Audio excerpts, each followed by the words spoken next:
Day of the Dead 2008 is a remake of George A. Romero's original Day of the Dead that came out in 1985, and this one cost a grand whopping total of $18 million to make.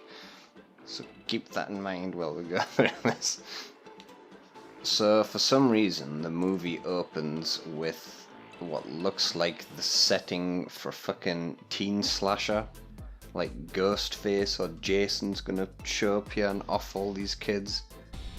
They've decided to select like a rundown, rusty, filthy old shithole in the forest for the perfect scene for them all to get romantic with each other. Remember when you were a teenager and you'd quickly rush your girlfriend down to the fucking swamp to make out? Here we're introduced to two of the main characters actually, who I'm just going to refer to as Useless Teenager A and Useless Teenager B, because I can't remember their useless fucking names. Oh, look at us, we're in love and happy and not dead inside. Get fucked, both of you. Next we get a cutaway to a military roadblock where Ving Rhames and Heather from American Pie aren't letting people leave the nearby town. Your orders are to keep this shithole town, excuse me, your shithole town, sealed off. Now do it. Yes, sir. So they're all aware of some kind of flu and outbreak. I mean, they've got the roadblocks set up in place of a quarantine. That's what they're doing there. And there's, right at the start, Private Grumpy, when he's walking away in this scene, he says, Yeah, where the hell are those med teams? They were supposed to be here 3 hours ago. Now, if that was me on the receiving end of that radio call, I would have said to him, why the fuck would we send medical team to a roadblock? Are there people there who need a medical team? There actually isn't. There's literally just traffic and people standing around frustrated. Why would we waste a medical team there? We then cut back to the teenage crowd where you get one of those fake jump scare moments where two people are just pissing around. So I'm just pre-warning you. When I play this clip, please don't get terrified, alright? Brace yourself for it. So far they've done a fucking brilliant job of setting the tone for the rest of the movie. Compare it to its original counterpart from 1985.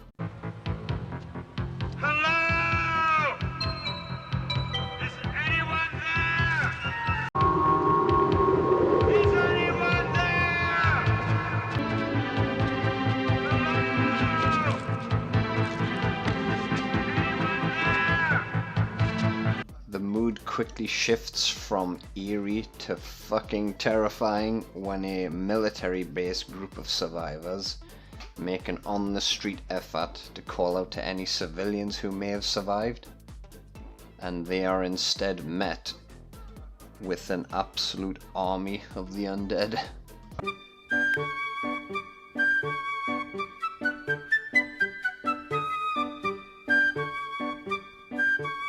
23 years later, and we cut back to candlelit sewer double dates, I guess. So Useless Teenager A wants everyone to bounce so he can have alone time with Useless Teenager B.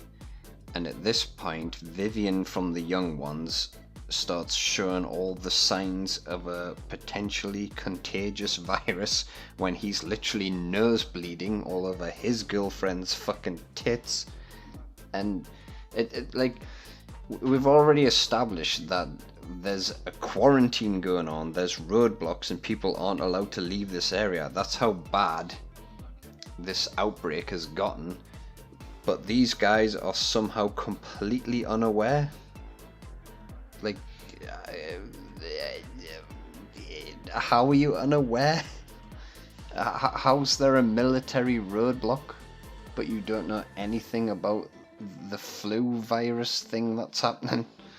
Okay, So the girl the movie doesn't want us to care about decides she's gonna walk home through the woods because she's angry after having nosebleed on her boobies, and then she's snatch killed off camera by a growly.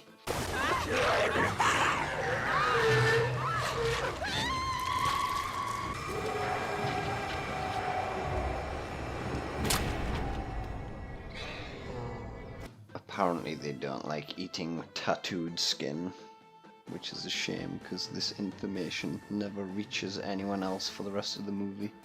Now we get introduced to Private Mustache and Discount Lee Evans, and this guy's fucking weird. He keeps pulling these really cringy facial expressions, you know, like when you don't know if someone's gonna laugh or cry and they end up just looking totally fucking dopey. I don't know what's going on with this dude. I mean, throughout the movie, even Private Mustache tries to be semi-comical for the most part, and it's like, why are we trying to set the mood for something you might watch on Nickelodeon? Give me the fucking horror! Give me a horror movie, goddammit! The fucking... apart from Ving Rhames, everyone else in this whole military camp looks like they're about 21 years old. What the fuck's going on here? Next, Private Shorty and Discount Lee Evans have some kind of weird, cringy romance moment, I guess, that I'm just not interested in. I'll be back. Listen, Crane sounds so formal. What do your friends call you? My friends call me Bud. Bud. Okay. Well, when we're not around the others, you can call me Sarah.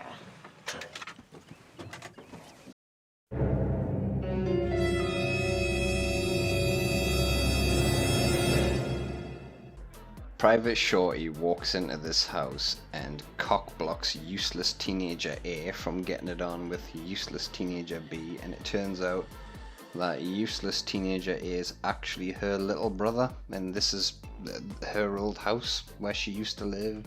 And even though it's completely unprovoked, Private Shorty takes the opportunity to be quite an aggressive little bitch here. What's going on, Nina?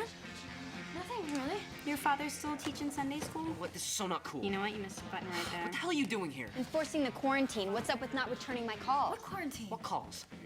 This is Private Shorty enforcing the quarantine, by the way. Yeah, me too. I just quickly nipped home to finish making a YouTube video. Will I still get paid off the army? Speaking of quarantine, Private Shorty then goes upstairs to visit her coughing sick mother, where she immediately has skin-on-skin contact, wiping her all over the face, which is an incredibly smart thing to do. I've been sick. Morning, it's a cold. Everyone's got it. When did you start caring? Don't start with me. Yeah, Kyle had it really bad. His nose was gushing blood. Where's he now? Home. You found his dad's spot in medical hash. I'm gonna run over there and check on him. Wait, you can't even go upstairs to check on your mother, and now you want to go all the way across town? No. You're gonna go upstairs, make sure Mom gets dressed, and don't leave until I get back. Do you think you can handle that? I'll go check on Kyle. Aye, little bitch. Admiral bitch, damn it. I like that more than Private Shorty. Shit. Anyway, let's quickly laugh at the logic of these people. So Private Shorty scolds useless teenager A for never going upstairs to check on his mom, even though he just fucking said she's only been sick for a day, and she just went up there and saw that she's just sweating in bed with a cough. Private Shorty has decided that her mother needs to go to the hospital, which... isn't there gonna be a huge crowd of people there coughing and being ill? Like, doesn't everyone have that idea in this situation? Isn't she just better off at home for now? Well, whatever, we'll put that stupid decision on hold, because now's the time for Private Shorty to go flying across town to check on Vivian from the Young Ones, because when you're an army soldier posted in a roadblock's quarantine, you just get a few hours to fuck around, you know? She's She's just taking a lunch break, I guess. My mother may have a potentially dangerous virus, but first I must check on this asshole who I've probably never even met to ask him about his nosebleed.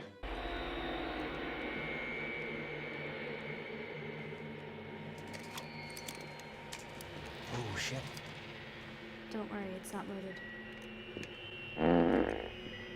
Alright, so Private Shorty is issued a gun by the army, but don't worry, she doesn't keep it loaded, right? I would love to go skydiving with Private Shorty. What is the fucking logic here? What the fuck? It's like buying a car but refusing to ever put fuel in it. So you're telling me that if she's ever ambushed by armed enemies, she's just gonna fucking aim them all to death? Is she doing the no shots fired challenge in real life? What the hell? You think if you went to her barracks and looked inside of a footlocker, she'd have like a bunch of balloons with the word grenade scribbled across them? What else has she got up her sleeve? One of those knives where the blade always retracts back into the fucking handle. What the hell happened here?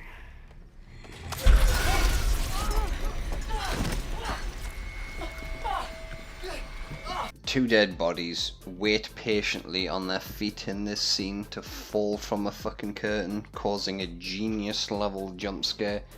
Honestly, I don't see anything wrong with this. Happens all the time. The phones are dead. Yes, I know, Corporal. We're blocking all phone lines until we get control of the situation. Private Grumpy explains that the army are blocking all cell calls to help them take control over the virus situation. Can anyone comment down below with if you've got some kind of military background, even a tiny little bit of background in the army? Can you help me connect the fucking dots here? People coughing and sneezing equals block all phone calls. I don't get it. Yeah, I'll get that info to the police. Where are you? I need to take my mother to the hospital, sir. Over. Oh, I'm headed over there right now to see if I can find some missing doctors. You get back to that roadblock ASAP. Yes, sir. Over and out. Private Grumpy has also ordered Private Shorty to return to her post at the quarantine roadblock on the double, and she says, "Yes, sir." And then she goes on to completely ignore that command. She never goes back to this roadblock.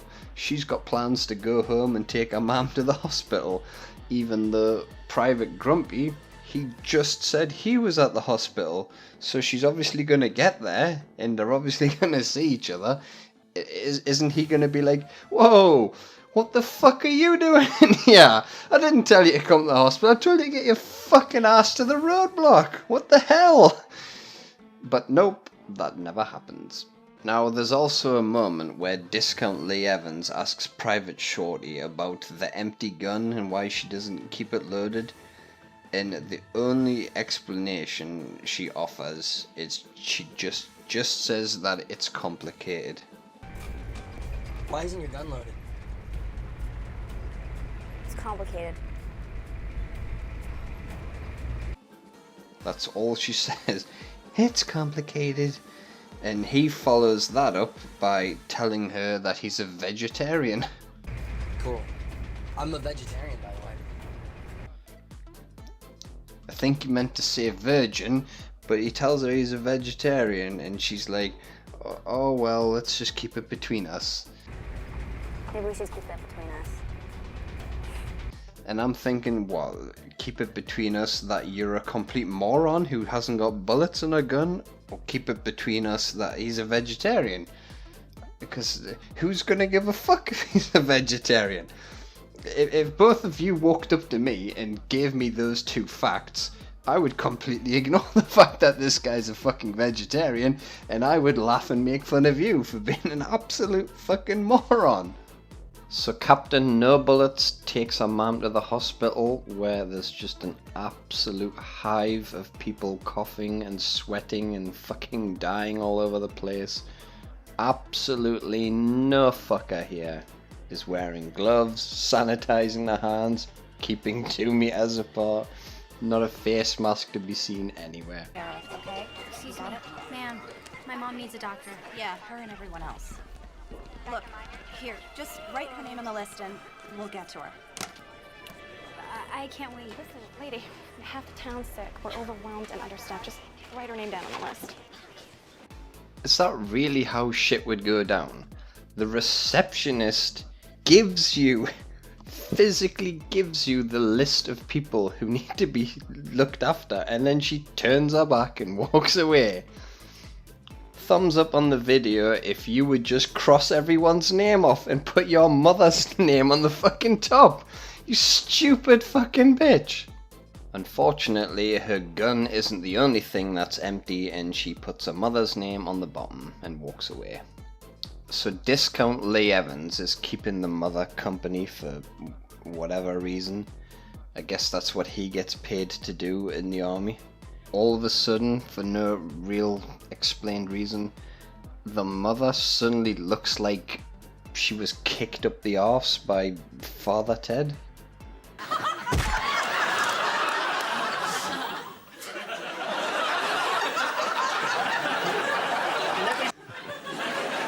So now we're introduced to Discount Albert Wesker, I guess, and he asks Private Shorty if the dead bodies that she found earlier could have been mauled by an animal, and she doubts it, saying, You said they looked like they were mauled. Could it have been an animal attack? If an animal can hide a body in a closet. but we, the audience, are supposed to ignore the fact that a fucking zombie made a small attempt to cover up a crime scene. Next we get to check in on a useless teenager B's father in hospital, who, just like my marriage, goes from perfectly fucking fine to completely fucking dead in the space of about 10 seconds, only no one here's laughing.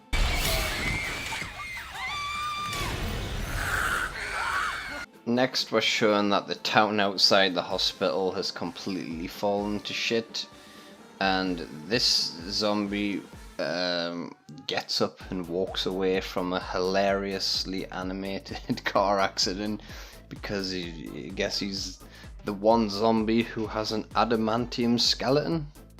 Next, this movie wants us to believe 2 things that I refuse to believe.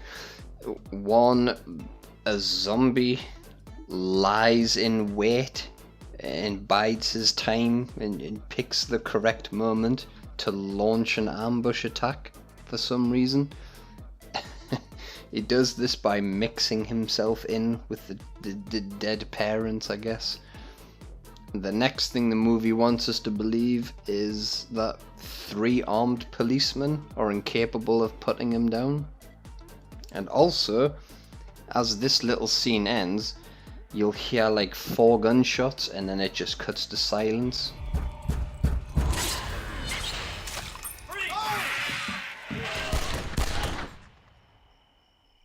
Like all in the space of 2 seconds or less.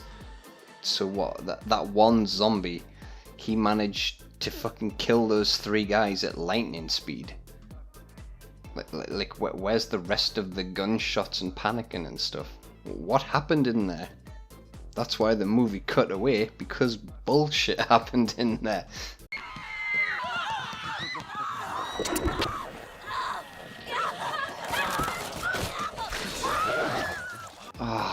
What the fuck did we just watch? What the fuck is that? Are we fucking serious, movie?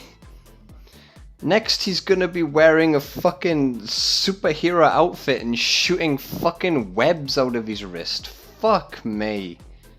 Next, Discount Wesker channels my thoughts and makes fun of Private Shorty and Discount Lee Evans for being fucking useless. Come on, we have weapons. I don't have a gun. What? I'm in communications. We aren't issued weapons. So basically, you were useless. Shut up, Logan. Come on, you got one. We can shoot enough of them to get out of here. It's not loaded. Oh, you gotta be kidding me. What the hell kind of soldier are you? And it's brought up again that Private Shorty doesn't have bullets in a gun. And you never get an explanation. I think this is the last time it comes up, but there's never any reason explained why she doesn't have bullets in a gun. So we in the audience, we are forced to assume that she's just a fucking clown. We don't get a reason behind this. Like she accidentally shot her best friend in the throat one day, so she doesn't trust herself with bullets. We just have to assume she's a fucking simpleton. So meanwhile, useless teenagers A and B, they've got out of the hospital and made a dash for it. And they come across the radio station, they see a guy at the window and decide to just run and pound on the door and start screaming in the street. You'll notice a zombie here who actually limps, so I guess they don't all have adamantium skeleton. Anyway, the guy who owns the radio place, he lets them in and then shuts the door in time to save them, but he immediately suspects that these two teenagers could be zombies. Are you one of them? No! Are you sure? No, sure! You better not be! Like, is that the fucking smart thing to do? Are you serious? Whenever a zombie knocks on the door, you gonna fucking let him in and ask him if he's a fucking zombie first? You stupid cunt. Back at the hospital, we are treated to the delightful acting of the puppy zombie as portrayed by Ving Rhames.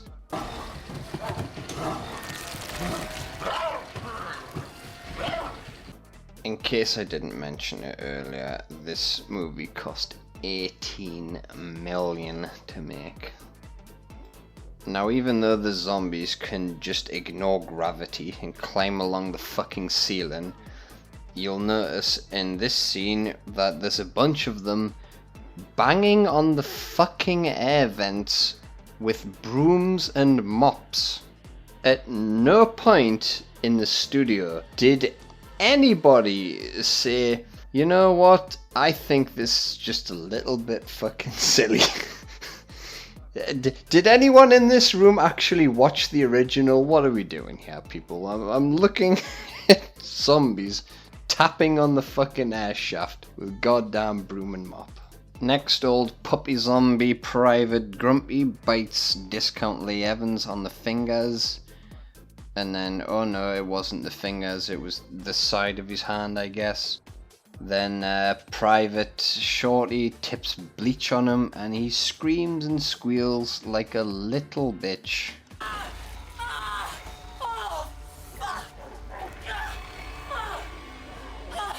Man up, dude, you're a fucking soldier, for fuck's sake. God all fucking mighty. After listening to that for a long time, Private Mustache decides to point a gun at him and he wants to kill him because he knows he's going to turn eventually. And then after like what felt like a half an hour fucking standoff, he decides not to kill him and they walk away. Look, I ain't got time for this bullshit. We need to figure out how to get the fuck out of here. Hey, can I give this a... Hey, can I give this a... Hey, you got a license? No. Me neither. I ain't got a fucking license.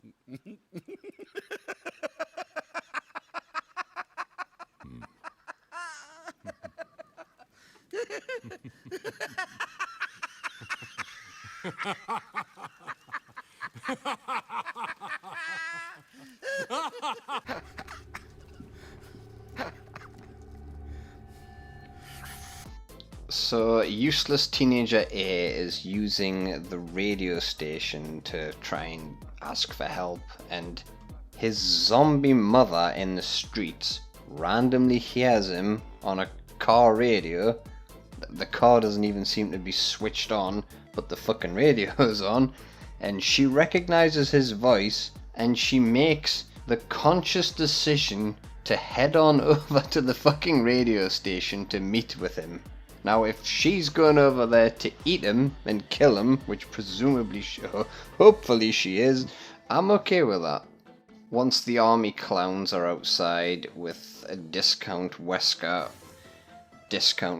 decides to just take the chance to jump in a car and fuck off on his own, while those other idiots are over there farming zombies for XP. So next the three clowns set a bunch of zombies on fire using Molotov cocktails, and for reasons never explained, the zombies suddenly, their heads explode when they're on fire. Why, I hear you asking? Why is that exactly? Fuck you, that's why. Once they're safe in their fucking car, Private Mustache, he tells Discount Lee Evans, "Don't give up, man!" Like they're suddenly fucking bros now. Hey, yo, Gomer. Don't give up, man. Yeah, I won't. Like, you were pointing a fucking gun, like, arguing that he should just be executed. Like, what transpired in the last fucking minute for you to suddenly fall in love with this guy? And instead of telling you to shut your fucking mouth and go fuck yourself, you go, yeah, I won't give up hope. After Shorty and Mustache stop to grab some ammo, when they get back in their vehicle, Discount Lee Evans is now undead. But since his hands are tied, it's cool to just keep him as a pet. It's not like a flesh-eating contagious virus is going to spread in the confines of a small army jeep, you pair of absolute fucking idiots. And also on the end of this scene, there's a zombie limping. Like where's your climb across the ceiling superpowers, bruh? Next, Private Shorty hears useless teenager A crying on the radio, so she decides to spin round in the road and head over there to save his useless ass. Next, this actually fucking happens, and to be honest with you, I would just lock the door behind him. Fuck that guy.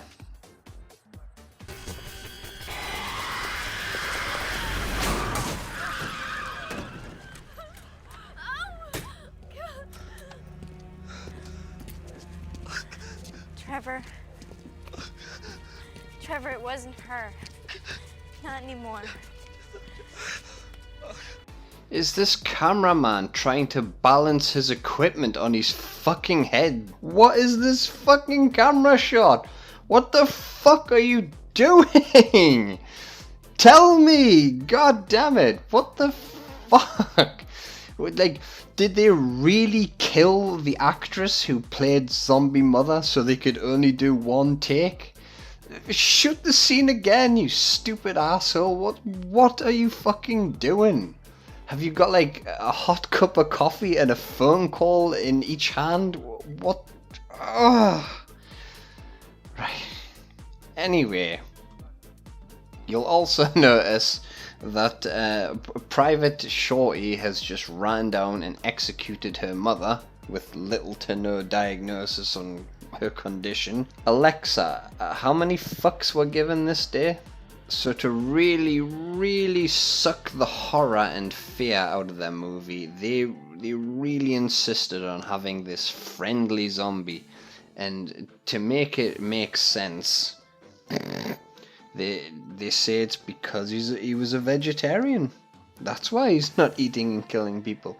So if you were bitten by a zombie and you were moments from dying, could you just declare yourself a vegetarian? Like, you know what? Even though I've only got like 10 seconds left to live, I'm gonna be a vegetarian for the rest of my... Oh, I'm a zombie. Oh, I died a vegetarian. Boom, I won't kill anyone. I'm friendly zombie. And also, I also wonder...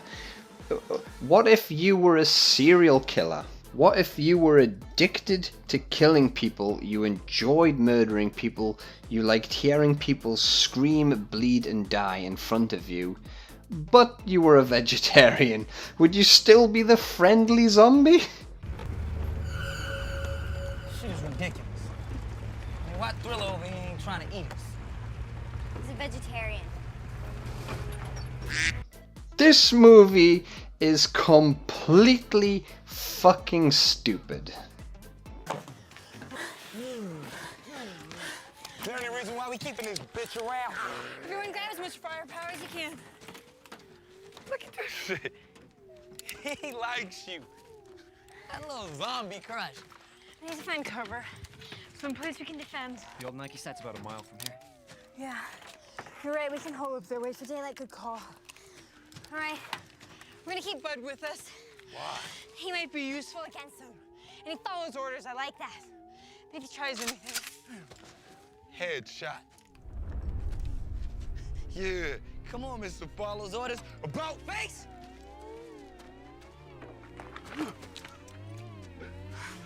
Forward march!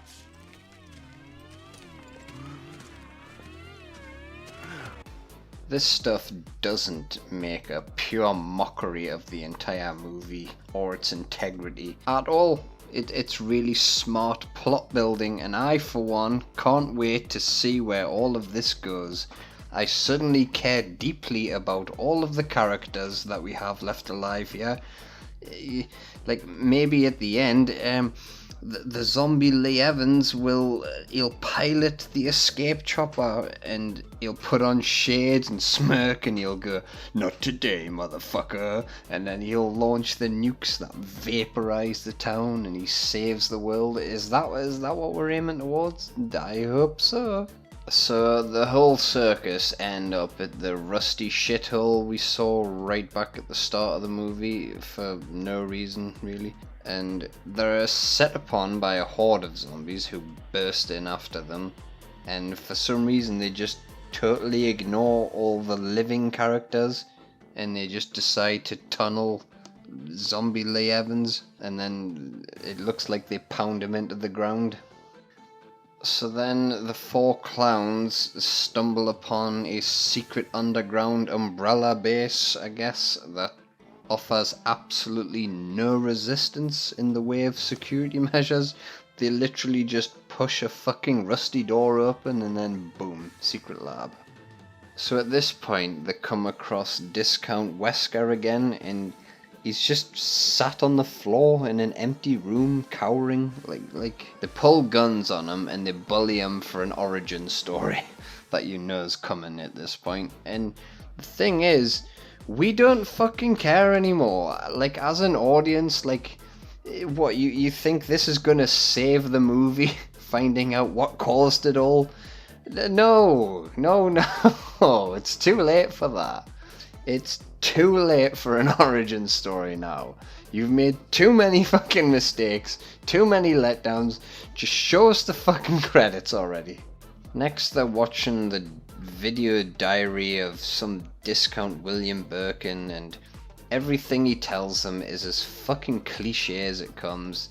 Something about working on samples, and oh, it caused mutations, and oh, I've tried to burn them all and I had to kill everyone, and then all of a sudden he's a zombie.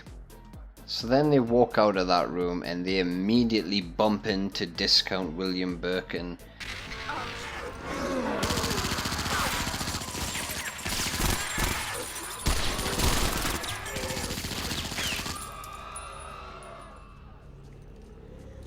And a whole crowd of them armed with machine guns and shotguns. They unload all their ammo right in front of him.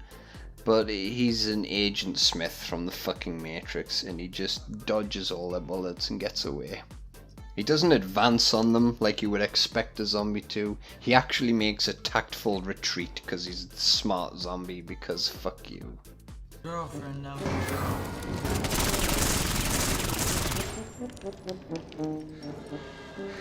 That's Dr. Angle. He was the best man on the team. If they do retain something of what they were, we are so screwed. Unless he retained the ability to deflect gunfire using nothing but his fucking face, I think he should be okay. There's a fucking crowd of you with machine guns and fucking shotguns. You are in the fucking army, some of you. Just either fucking shoot him or give him back the G virus and piss off. What happened to... It's almost like whoever made this movie just got sick of Discount Wesker and opened up the PC console and literally just typed /kill Wesker and then hit enter, because he's just killed silently right in front of everyone without them seeing it. His fucking dead body just teleports in there. But well, how? You are all within fucking arm's reach of each other the whole time.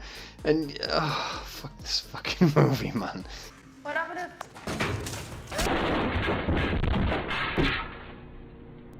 Hey, Ron. Hey, Billy. Just in case. You know what? I like Private Mustache. His fucking army training has not gone to waste. He's even prepared to kill invisible targets. The man's a fucking genius. Oh, wait a second. When the targets are actually visible, he decides to just walk into them and be eaten and killed by them. So, never mind. Maybe he was a vegetarian? Huh? Anyone? Anyone? Huh? It's gonna work. Hey, Sarah? Don't get eaten.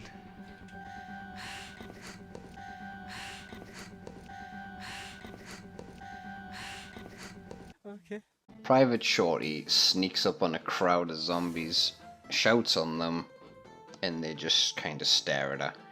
Then Discount Birkin drops down and grabs her, and instead of biting her, killing her, scratching her, puking blood down her throat, he just kind of cuddle wrestles her a little bit, and then Discount Zombie Lee Evans somehow has a gun now, and he's there and shooting, and this upsets the zombie Dr. Birkin, and he discards Private Shorty, just ignores her now, throws her down, lets her go, and he charges at Zombie Lee Evans and kills him for the third time. This is the third time he's been killed in this movie, and only after this, the whole crowd of zombies realize, oh shit, there's a fucking living girl behind us. We're supposed to attack the living, right, guys? Remember?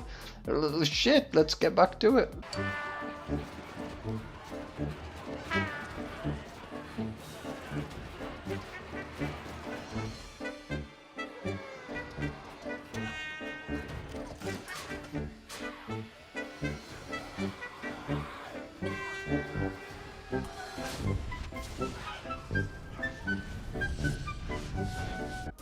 So Private Shorty was actually leading them into an ambush where useless teenager A and B are waiting with these 10 propane tanks, and only 2 of them have a release valve attached. Anyway, these 2 or 10 whatever tanks of oxygen or whatever the fuck, they set off a blast of fire that is equal to a fucking space shuttle launch.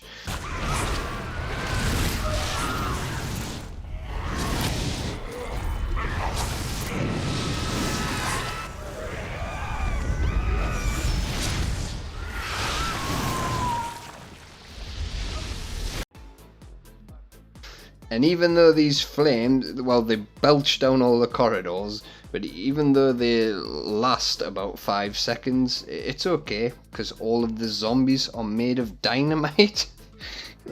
Like short fucking fuse dynamite for some reason.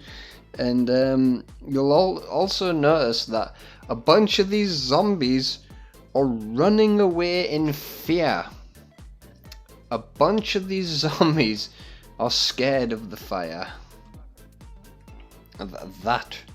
That really helps. That's a good ingredient for a horror movie right there. I'm absolutely shitting myself watching this. I don't know how I'll be able to sleep tonight, thinking about adamantium skeleton fucking Spider-Man zombies that are scared of fire but might be friendly if they didn't like a ham sandwich when they were alive. Fuck this movie, man. What a sack of shit. All the way at the fucking end. What a fucking heap of shit. An update on the outbreak in Leadville, Colorado. We're getting sketchy reports that bodies are still being discovered, but a spokesman for the military has assured us that the flu-like virus has been fully contained. So while travel to and from the area won't be fully restored for several days, it looks like the danger is over. This is Haley Shue reporting, KDSX, Colorado County. Well, a special well done to any of you who made it all the way to the end of this. My god. If you want to see more movie reviews and stuff like this, then I guess just give the old thumbs up on the video and it lets me know that people actually like it. If you'd like to converse with me or other fans a little bit more than a YouTube comment, you are more than welcome to join our Discord, and there'll be a link for that in the description.